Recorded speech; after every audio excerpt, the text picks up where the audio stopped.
This is the magic rings and a coin trick. It basically uses 2 ordinary rings and 1 coin, and this very hungry dinosaur who likes to eat money. Let's take this dinosaur, put it on top of the ring, and here it goes right over the penny and it munches up. Wave the magic wand. The coin has disappeared. This is the magic rings and a coin trick explanation.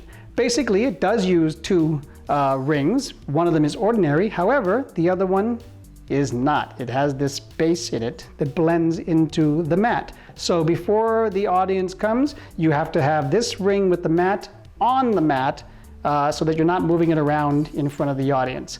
Then you use this ring to sort of distract them and say these are ordinary rings. And you can play around with this one. Solid. Use the card. So in your story that you make up, you want to cover this ring with the false bottom so that they can't see, right? And you want to find a reason to move it over to the coin. Put it right down on the coin so that when you remove the card, it looks like the coin has disappeared, when in fact it's still underneath. Now, if you wanted to elaborate your story and find a reason to get the coin to reappear, all you would simply do is put the card back on the ring, pick it up, and shift it over, which would then make the coin reappear.